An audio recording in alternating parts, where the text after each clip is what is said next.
Let's show you how to translate captions into any language.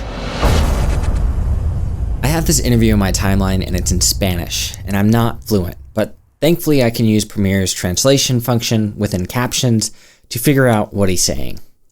Este año, este grupo es especial principalmente porque I already had Premiere automatically transcribe this in English, so that's why it's kind of all over the place and not actually what he said.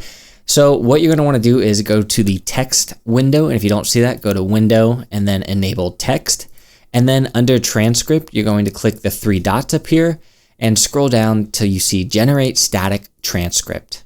This is where we're going to change our settings. So click down on Transcription Preferences, and we're going to select our language. Right here, I have Spanish selected. You can click Don't Separate Speakers or separate them if there's more than one, audio on track, and then click Transcribe. So now we have the Spanish version of this translation right here.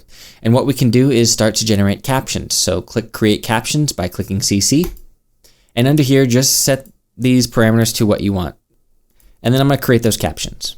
So now I have these captions in Spanish. que van a estar compitiendo por su última vez. With this, now what we can do is you'll see this little button up here. Translate your captions to multiple languages. I can simply click this, right? And then it knows that I'm Spanish because it's auto-detected. I can select a target language, and you can select a bunch. So if you're translating your YouTube videos, you can do that. But for the sake of this tutorial, I'm just going to click English, and then you can select your format, subtitle, style, if you have any text styles that you imported, and then your advanced preferences. So I'm going to make my maximum length 30, and then let's just make it 2.5 single, and then click Translate. So now that our translations are complete, we can simply toggle the activation for our English translations and hide our Spanish translations. You'll notice that when I select on the bottom first caption layer, it brings up the Spanish, and if I select on the top, it brings up the English. So now I can see what he's saying. Es especial principalmente porque tenemos bailarines que van a estar compitiendo por su última vez. I can select on my captions right here on the English version and start to adjust the font to whatever I want. Make it all caps. I can also change the positioning, drag it up a little bit, and that looks good. Esa mezcla de bailarines con tanta experiencia y algunos que apenas van por primera vez. But let's say I wanted both of these to be on the screen at the same time with the similar style.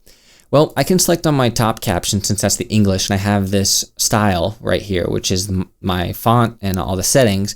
I can click this plus button right here and select Create Style. Let's just name this Style 1. And then I'm going to save it into my project, or you can save it to your local styles so you can access it later. Click OK. And now I can highlight all of my captions on my Spanish translation, select Track Style, Style 1. All you have to do is adjust this like so.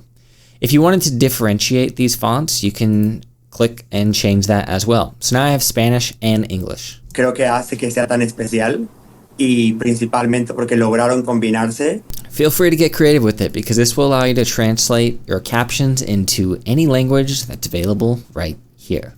If you found this video helpful, click that like button and subscribe for more because I'm going to be making some more stuff in the future.